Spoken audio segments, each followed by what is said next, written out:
শিশুদের জন্য সামাজিক যোগাযোগ মাধ্যম ব্যবহারে আরোপিত নিষেধাজ্ঞা কার্যকর করতে ব্যর্থ হলে প্রযুক্তি কোম্পানিগুলোর বিরুদ্ধে সর্বোচ্চ জরিমানার পরিমাণ দ্বিগুণ করতে পারে অস্ট্রেলিয়া, কারণ দেশটির সরকারের এই নিষেধাজ্ঞা কিশোর কিশোরীদের সামাজিক যোগাযোগ মাধ্যম ব্যবহার উল্লেখযোগ্যভাবে কমাতে পারেনি। অস্ট্রেলিয়া সরকার সম্প্রতি জানায়, ইন্টারনেট নিয়ন্ত্রক সংস্থা ই-সেফটি কমিশনারের তথ্য সংগ্রহের ক্ষমতা বাড়ানো হবে। এর ফলে সামাজিক যোগাযোগ মাধ্যম কোম্পানিগুলো 16 বছরের কম বয়সীদের অ্যাকাউন্ট খোলা ঠেকাতে কী পদক্ষেপ নিয়েছে তার প্রমাণ দিতে তাদের বাধ্য করতে পারবে নিয়ন্ত্রক সংস্থাটি।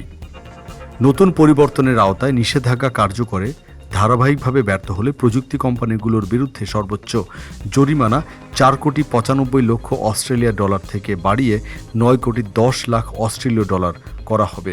সরকার আরও জানায়, 5টি প্ল্যাটফর্মের সম্ভাব্য আইন লঙ্ঘনের বিষয়টি সক্রিয়ভাবে তদন্ত করছে ই-সেফটি কমিশনার। এগুলো হলো মেটার ইনস্টাগ্রাম ও ফেসবুক, গুগলের ইউটিউব, স্ন্যাপের স্ন্যাপচ্যাট ও টিকটক। 6 মাস আগে চালু হওয়া অস্ট্রেলিয়ার এই নিষেধাজ্ঞা বিশ্বের বিভিন্ন দেশের নজরে কেড়েছে। তরুণদের মানসিক ও শারীরিক স্বাস্থ্যের উপর সামাজিক যোগাযোগ মাধ্যমের প্রভাব নিয়ে উদ্বেগের কারণে অনেক দেশ একই ধরনের ব্যবস্থা নেওয়ার কথা ভাবছে। এ মাসে যুক্তরাজ্য জানিয়েছে তারা আরও কঠোর বিধিনিষেধ আনতে চায়, যার আওতায় গেমিং ও লাইভ স্ট্রিমিং প্ল্যাটফর্মও থাকবে। ব্রিটিশ মেডিকেল জার্নালে প্রকাশিত 408 জন কিশোর কিশোরীকে নিয়ে করা এক গবেষণায় দেখা গেছে, নিষেধাজ্ঞা কার্যকর হওয়ার 3 মাস পরও 12 থেকে 15 বছর বয়সী অস্ট্রেলীয়দের 85% সামাজিক যোগাযোগ মাধ্যম ব্যবহার করছে।